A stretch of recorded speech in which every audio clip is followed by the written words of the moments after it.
খেয়ে তো এলাম তাকে, একদম ফল পাওয়া যাবে ভোজন মেলায় হাতে নাতে। আহা, কি দারুণ ছন্দ! দেখো তো কেমন বেরোচ্ছে ঘুগনির গন্ধ। কি দারুণ গন্ধ!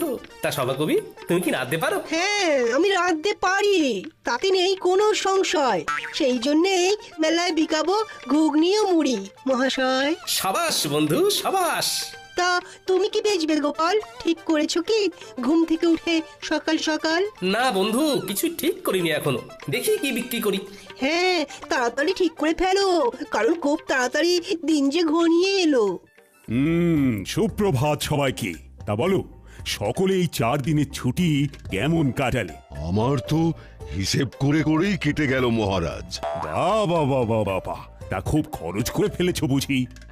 আমার তো মোহর গুনে গুনেই কেটে গেল মহারাজ। তোমার তো অগুন্তি মোহর, সেক্ষেত্রে গুনতে তো হবেই। আমি মেয়ের বাড়ি গিয়েছিলাম মহারাজ। হ্যাঁ, ছুটিতে একটু না ঘুরতে গেলে হয়? আমি বাড়িতেই ছিলাম, খেয়েছিও কম, যাতে খরচ বেশি না হয় আমার সঞ্চিত ধন। হ্যাঁ, বেশি খেয়ে মোহর সব না উড়িয়ে দেওয়াই ভালো। যাই হোক, তাহলে দেখছি এই 4 দিন তোমরা সবাই খুব ভালোই কাটিয়েছো। হ্যাঁ, না মহারাজ, আমরা এই 4 দিনের ছুটি কেউ খুব ভালো করে কাটাই। মানে এই যে তুমি মেয়ের বাড়ি গিয়েছিলে, বৈদ্য এই ছুটিতে এত জিনিস কিনেছে যে হিসেব করেই কাটিয়েছে।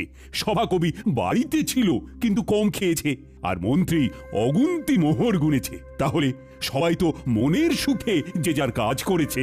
মহারাজ, অনেক সময় মুখে শুনে যা ভাবা হয় তা ঠিক হয় না মহারাজ।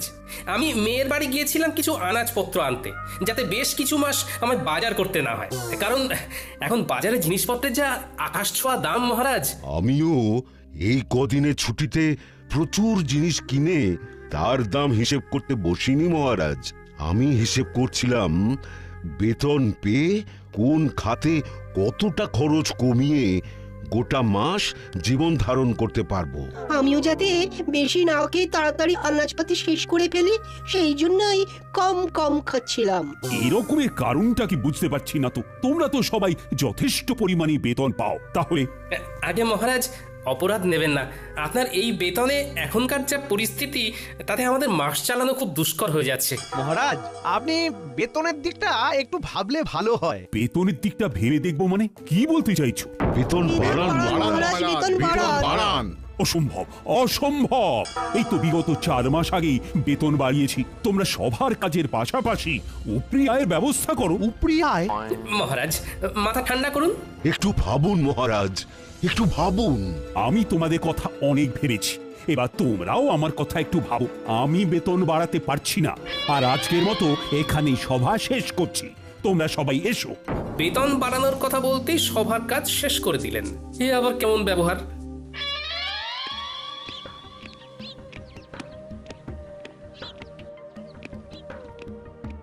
একি মহারাজ, আপনি এখন এই অসময়ে? হ্যাঁ, চলে এলাম আর কি। সবাই একটু গন্ডগোল হয়েছে। তারা বেতন বাড়াতে বলছে রানী, যা বেতন পাচ্ছে তাতে নাকি জিনিসপত্রের বাজারে যা আকাশ ছোঁয়া দাম, তাতে হচ্ছে না। আপনি কি বলেছেন শুনি? আমি বলে দিয়েছি বেতন বাড়ানো এখন অসম্ভব। আমি ওদেরকে বলেছি উপরি আয়ের ব্যবস্থা করতে। সে কথা শুনে সবাই কি বললেন? সবাই আকাশ থেকে পড়লো। একটা কাজ করুন না মহারাজ, আপনার পশ্চিম দিকের যে মাঠটা রয়েছে সেইখানেই ওদের জন্য কিছু ব্যবস্থা করে দিন না। তা তোমার কথাটা মাথায় থাকলো, তবে 2 দিন বাদে বলবো। আগে দেখি ওরা কে কি করে। বেশ। গিন্নি, ও গিন্নি। বলো। এ কি গো গিন্নি, তুমি শুয়ে আছো? শরীর খুব খারাপ নাকি? দেখি দেখি। হেমা, তোমার গা তো জ্বরে পুড়ে যাচ্ছে। কিছু খাওনি নাকি? আমি উঠতে পারছি না।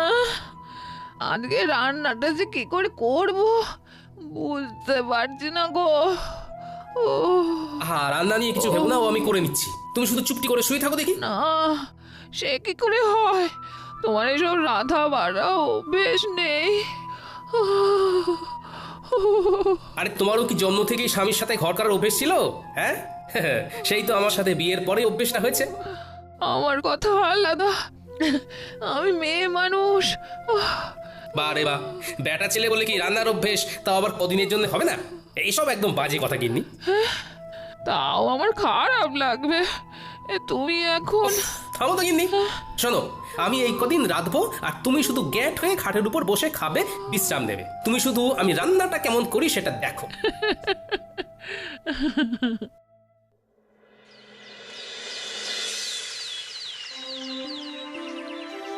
সুপ্রভাত। আশা করি সবাই ভালো আছো। কালকে যা হলো তারপর কি আর ভালো থাকা যায় মহারাজ? দেখো, আমি তোমাদেরকে যা বলার বলেই দিয়েছি। এই যাবৎকাল তোমাদের যখনই যা অসুবিধে হয়েছে আমি পাশে ছিলাম, এখনো আমি পাশে থাকবো।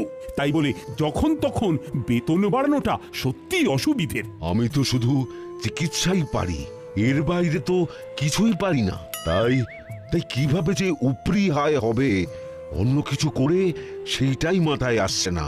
মহারাজ যদি একটু উপায় বলে দেন। সেই আমাকেই উপায় বলতে হবে? আচ্ছা, দেখছি।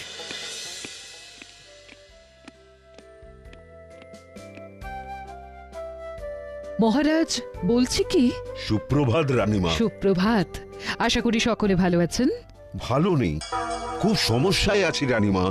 তা আজকে গোপাল আসেনি কেন? তাই তো, তালে গড়ে খেয়ালই নেই। আগে মহারাজ, আমি এসেছি। এ কি গোপাল, এত দেরি হলো যে? তোমার শরীর ঠিক আছে তো? আমার শরীর তো ঠিক আছে, কিন্তু কিন্তু আমার গিন্নির শরীর ভালো নেই। তাই ঘরের কিছু কাজ সামলে রান্না করে আসতে গিয়ে দেরি হয়ে গেল। এই রে ও গোপাল, কটা শাড়ি আর চুড়ি এনে দেবো নাকি? গোপাল, তাহলে সুগৃহিণী দক্ষ রাধুনী হয়ে গেলে নাকি? দরকার পড়লে যদি হই তাতে মন্দ কি বলুন? সকলে চুপ করুন, বরং আপনারা গোপালকে দেখে শিখুন। সে স্ত্রীর শরীর খারাপে নিজে এগিয়ে এসেছে, স্ত্রীর কষ্টটা বুঝেছে। ঠিকই তো, না কষ্ট বুঝলে হয়? এই বৈদ্যমশাই, আপনি আজই গোপালের বাড়ি গিয়ে ওনার স্ত্রীকে দেখে আসবেন। গোপাল, সত্যি তোমার তুলনা হয় না।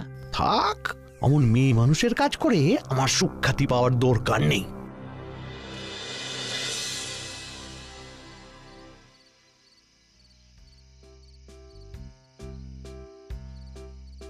কি ব্যাপার রানী, এমন উদাস ভাবে বারান্দায় দাঁড়িয়ে?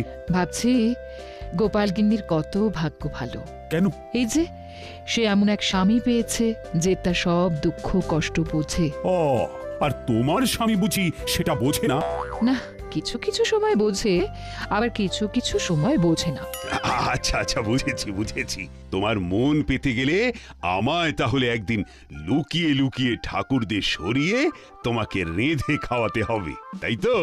আপনি রাঁধতে পারবেন? কি জানি, তবে চেষ্টা করে দেখতে পারি। আমার মনে হয় আপনি আর আপনার সভাসদেরা, মানে গোপাল বাদে কেউ রাঁধতে পারবেন না। এত বড় অপবাদ দিও না রানী। গোপাল ছাড়াও আর বাকিদের ভিতরে কেউ না কেউ নিশ্চয়ই রাঁধতে পারে। বলছেন? আচ্ছা, একটা কাজ করলে কেমন হয়? কাজ? কি কাজ? আপনাকে ওই দিন বলছিলাম না, আপনার পশ্চিম দিকের মাঠটায় ওদের কিছু একটা উপরি আয়ের জন্য ব্যবস্থা করে দিন। হ্যাঁ, তার সাথে এর কি সম্পর্ক? শুনুন, আপনি আপনার সভাসদদের বলুন তারা ওই মাঠটায় নিজের ইচ্ছে মতো তৈরি করা খাবারের দোকান ওই বিকেলবেলার দিক থেকে রাত্রিবেলা পর্যন্ত দিতে পারেন। তাতে কি লাভ হবে? তাতে এনাদের উপরি আয়ও হবে। সবার কাজ শেষ করে তারা অনায়াসে খাবার দোকান খুলে খাবার বিক্রি করতেই পারবেন। হ্যাঁ, দারুণ বলেছে তো। আচ্ছা, তাই খাবারগুলো কি সভাসদেরই বানাতে হবে? এমন কোনো কথা আছে কি? মানে যেহেতু তুমি তখন ওই রান্নার প্রসঙ্গ তুলেছিলে, তাই জিজ্ঞাসা করছি। সেই খাবারগুলো সভাসদেরই বানাতে হবে এমন তো কোনো বাধ্যবাধকতা নেই। তারা চাইলে তাদের স্ত্রী বা বাইরের কারো সাহায্য নিতেই পারেন। তবে যারা নিজের হাতে খাবার বানিয়ে বিক্রি করবেন তাদেরকে পুরস্কার হিসেবে 2 থলি করে মোহর দেওয়া হবে। রানী, তোমার প্রস্তাবটাকে আরেকটু পরিবর্তন করে দিই। সভাসদের এমন বলি, বেশ কিছুদিন ব্যাপী পশ্চিম দিকের বড় মাঠটায় একটা ভোজন মেলার আয়োজন করতে চাই। তাই আমার ইচ্ছে, আমার সভাসদেরা এই ভোজন মেলায় হরেক রকম খাবারের পসরা নিয়ে খাবারের দোকান দিক। তার মধ্যে যে সভাসদেরা নিজের হাতে রান্না করবে তারা প্রত্যেকে পুরস্কার বাবদ 2 থলি করে মোহর পাবে, এবং যে সভাসদের খাবারের দোকানে সব থেকে বেশি বিক্রি হবে সে পুরস্কার স্বরূপ ৫,০০০টা মোহর পুরস্কার পাবে। অতীব উত্তম। শুধু শুধু উপরি আয়ের জন্য ওনারা সবাই খাবারের দোকান খুলতে রাজি নাও হতে পারেন, তার থেকে পুরস্কারের কথা বলে মেলায় খাবারের দোকান খোলার প্রস্তাব দেওয়াটা একদম উপযুক্ত। আপনি কালকেই ঘোষণা করে দিন মহারাজ। ভাবছি আমিও যদি দোকান দিই তাহলে আমাকে পুরস্কার দেবে বলো তো রানী? তা আমি কি জানি।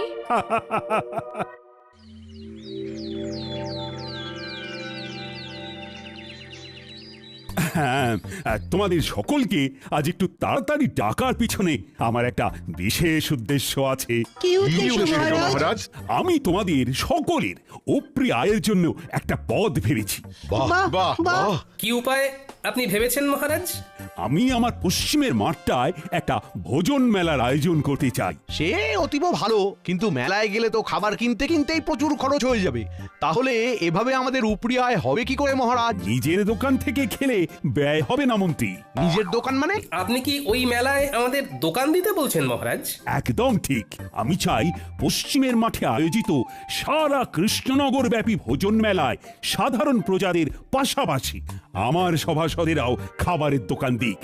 দোকান দিলে উপরে আয় হবে বটে, কিন্তু দাঁড়াও দাঁড়াও, আমার ঘোষণা এখনো শেষ হয়নি। আমি ঠিক করেছি আমার সভাসদদের ভিতরে যারা নিজেরা হাতে করে খাবার বানিয়ে বিক্রি করবে তারা প্রত্যেকে 2 থলি করে মোহর আমার তরফ থেকে পুরস্কার পাবে। আহা, দাঁড়াও, এখনো তো কথা শেষ হয়নি। আর যে সভাসদদের দোকানে সব থেকে বেশি বিক্রি হবে সে আমার তরফ থেকে পুরস্কার বাবদ 5,000 মোহর পাবে। তার মানে খাবার বেশি বিক্রি করতে পারলে 5,000 মোহর পুরস্কার, আর নিজের হাতে খাবার বানাতে পারলে 2 থলি মোহর পুরস্কার। আবার নিজে খাবার না বানাতে পারলেও অন্য কারুর সাহায্য নিয়ে উপরি আয়ের জন্য দোকান দেওয়া যাবে, তাই তো মহারাজ? একদম। এই মেলা প্রায় মাসখানেক চলবে। তাহলে তোমরা কি ভাবছো? মানে আমার প্রস্তাবে কি রাজি হবে? আমি রাজি মহারাজ। আমি দোকান দিতে রাজি, যদি হেরেও যাই বাজি। আমিও রাজি। আমিও দোকান দেব। মহারাজ, দোকান না দিয়ে সবার দোকানের খাবার চেখে দেখার জন্য কোনো পুরস্কার নেই না? মন্ত্রী ইয়ে মানে মহারাজ, আমিও সবার মতো দোকান দেব তাহলে। বেশ, তাহলে সবাই প্রস্তুত হয়ে নাও। দিন 7 পরেই শুরু হবে ভোজন মেলা। ও হ্যাঁ, মনে আছে তো সবার, কালকে আমাদের ছুটির দিন, রাজসভা বন্ধ। হ্যাঁ মহারাজ।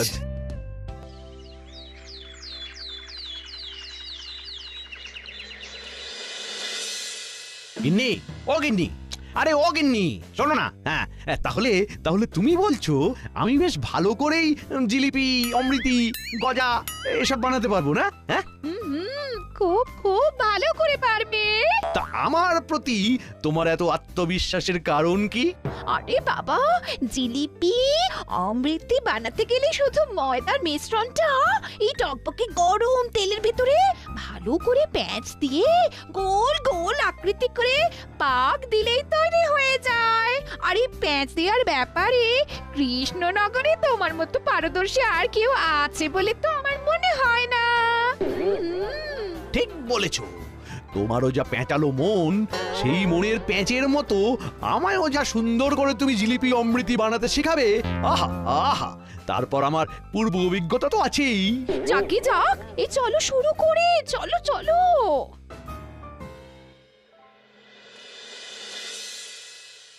বলি, ও গোপাল, আমার দ্বারা এসব হবে না।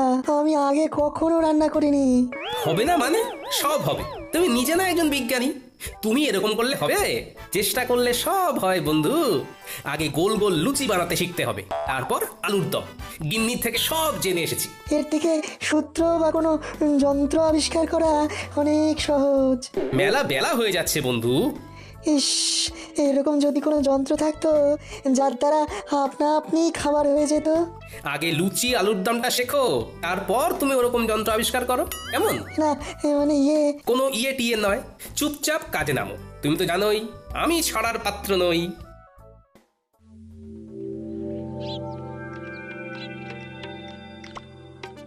কি হে বন্ধু, কি খবর? বিজ্ঞানী কি রান্না করেছে জব্বর? শিখিয়ে তো এলাম তাকে, একদম ফল পাওয়া যাবে ভোজন মেলায় হাতে নাতে। আহা, কি দারুণ ছন্দ! দেখো তো কেমন বেরোচ্ছে ঘুগনির গন্ধ। কি দারুণ গন্ধ! তা সভা কবি, তুমি কি রাঁধতে পারো? হ্যাঁ, আমি রাঁধতে পারি, তাতে নেই কোনো সংশয়। সেই জন্যেই মেলায় বিকাবো ঘুগনি ও মুড়ি মহাশয়। সাবাস বন্ধু, সাবাস। তা তুমি কি বেচবে গোপাল? ঠিক করেছো কি ঘুম থেকে উঠে সকাল সকাল? না বন্ধু, কিছু ঠিক করিনি এখনো, দেখি কি বিক্রি করি। হ্যাঁ, তাড়াতাড়ি ঠিক করে ফেলো, কারণ খুব তাড়াতাড়ি দিন যে ঘনিয়ে এলো। গোপাল, ভেবেছি চপের দোকান দেব, কিন্তু বেসন গুলতে গিয়েই তো কাল ঘাম ছুটছে। আপনার এই দুই হাতে নিজে এত পাচন গুলেছেন, আর এখন বেসন গুলতে গিয়ে নাকানি চোখানি খেলে হবে? আমার ভয় করছে গোপাল। দেখি তো, আমার সামনে আপনি গুলতে বসুন, কেমন ভয় লাগে আপনার দেখি। গোপাল, তুমি পারো বটে। একবার হাঁক দিলাম আর তুমি সাহায্য করতে চলে এলে। বৈদ্যমশাই, আমরা একই রাজ্যের লোক, তাই বিপদে ডাক শুনেও মুখ ঘুরিয়ে না শোনার ভান করে বসে থাকলে হবে?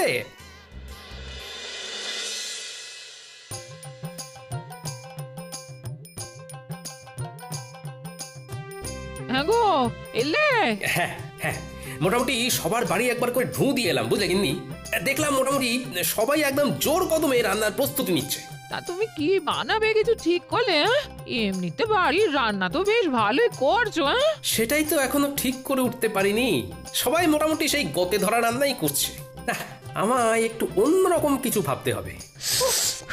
দাদু, ও দিদা, এক ঘটি জল দাও না। ঝাল কি ঝাল! আর খাবো না, নাক মুলছি, কান মুলছি, আর খাবো না। উফ, বাপরে বাপ। দাঁড়া দি, কিন্তু কি খেয়েছিস বলতো? ফুচকা। আমার বাবা শহরে গিয়েছিল, তাই ফেরার পথে ওখান থেকে এনেছিল ঝাল ঝাল ফুচকা। জানো তো দাদু, এখানকার কেউই ফুচকার তেমন নাম শোনেনি। গিন্নি, ও গিন্নি, ফুচকার দোকান দিলে কেমন হয়? খুবই ভালো হয়। হ্যাঁ, সেইবারে খুকির বাড়িতে গিয়ে খেলাম, শহর থেকে জামাই এনেছিল, অসাধারণ। কিন্তু তুমি কিভাবে বানাই শিখবে কি করে? এখনো হাতে 4-5 দিন সময় আছে গিন্নি, শহরে গিয়ে শিখে আসবো কালকে, তারপর ভোজন মেলায় ফুচকা বিক্রি করবো। আহা, শুধু খাবারের মেলায় কেন, গোটা কৃষ্ণনগরে তুমি বিক্রি করবে। এখানকার কেউ জানেই না ওই ফুচকার নাম। ভালো লাগলে না, এই প্রচুর প্রচুর বিক্রি হবে। তা ঠিক, আর মহারাজ এটাও বলেননি যে খাবার শুধু ভোজন মেলাতেই বিক্রি করতে হবে। আমি কিছুক্ষণ দোকানে থেকে ফুচকা তৈরি করে ঠেলা গাড়ি নিয়ে ফুচকা বিকোতে বেরিয়ে যাব। তারপর তুমি আর ন্যাপলা পুঁটি গুলটে দোকান সামলাবে। দাদু, তুমি চিন্তা করো না, আমরা সব সামলে নেব।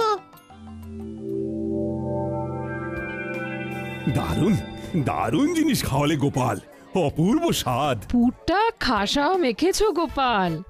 শুভেচ্ছা বন্ধু, একদম অন্য ধরনের জিনিস খাওয়ানোর জন্য। আর অসংখ্য ধন্যবাদ আমাকে লুচি আলুর দম শিখিয়ে দেওয়ার জন্য। আরে ধুর, কি যে বলো, তা বিক্রি কেমন হচ্ছে? আমার দোকানেও মন্দ নয়। আমার দোকানেও তোমার কল্যাণে বেশ ভালোই বিক্রি হচ্ছে।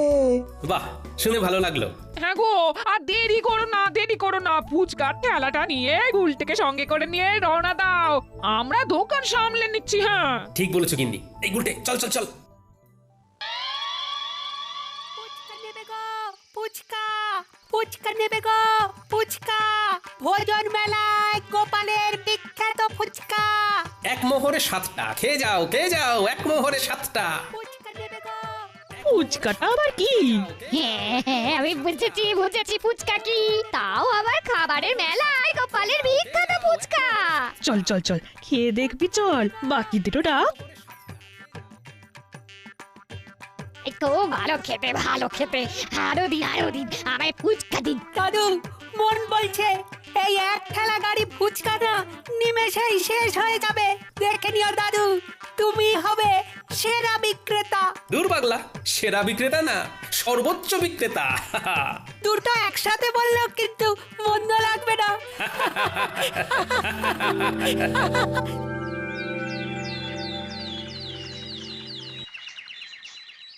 গোনো গোনো খাজাঞ্চি গোনো, কার কত আয় হলো দেখি। মন্ত্রীরটা হলো 1 2 3, এই সর্বমোট 300 মোহর। তবে মন্ত্রী মশাই নিজেই সব বানিয়েছেন। বেশ বেশ, পরের জন। পরের জন হলেন বিজ্ঞানী বাবু, তার মোহর 1 2 3, সর্বমোট 900 মোহর। ইনিও নিজের হাতেই খাবার বানিয়েছেন। এই বিজ্ঞানী আমার থেকেও বেশি আয় করেছে, এ কি কপাল! হ্যাঁ, এরপর সভাকবি, ওনার মোহরের সংখ্যা হলো 1 2 3, সব মিলিয়ে 850 মহারাজ। ইনিও নিজের হাতে খাবার তৈরি করেছেন। বাহ বাহ বাহ, চমৎকার। তারপর? এরপর বৈদ্যমশাই, ওনার মোহর হলো 1 2 3, 600 মোহর মহারাজ। ইনিও নিজেই চপ বানিয়েছেন। এরপর গোপাল, মোহর হলো 1 2 3, 7,000 মোহর মহারাজ। ওরে বাবা! সাবাস গোপাল, সাবাস, তুমি বিজেতা। এই এই এই এই ফলাফল মানি না, কারণ গোপাল শুধু ভোজন মেলায় নয়, সারা গ্রাম সারা রাজ্য ফুচকা বিক্রি করেছে। মন্ত্রীমশাই, মহারাজ শুধু বলেছিলেন ভোজন মেলায় খাবারের দোকান দিতে। উনি এর পাশাপাশি এরকম কিছু বলেননি যে সেই খাবার কেবলমাত্র ওই মেলা ছাড়া মেলার বাইরে কোনোভাবেই বিক্রি করা যাবে না। তাই আমি আমার ফুচকার বিক্রি বাড়ানোর জন্য মেলা ছাড়াও মেলার বাইরে এই রাজ্যের অন্যান্য গ্রামেও বিক্রি করেছি। সুতরাং আমি জানি আমি কোনো অন্যায় বা অসততার কাজ করিনি। আমি গোপালের এই যুক্তিকে খণ্ডাতে পারবো না, কারণ গোপাল একদম অকাট্য যুক্তি দিয়েছে। ধন্যবাদ, ধন্যবাদ গোপাল। তুমি আরেকবার আমাদের চোখ খুলে দেখিয়ে দিয়েছো যে কিভাবে সততার সাথে পরিশ্রম করে নিজের আয় বাড়ানো যায়, কিভাবে বুদ্ধি খাটিয়ে কোনো নতুন জিনিসকে সবার সামনে তুলে ধরা যায়। সেই জন্যেই তো গোপাল আমাদের সবার থেকে আলাদা। নাও আনো এবার পুরস্কারটা, তার সাথে সবাই মিলে বলো গোপাল আমাদের সেরা, তাই ধন্য হয়েছি মোরা। গোপাল আমাদের সেরা, তাই ধন্য হয়েছি মোরা।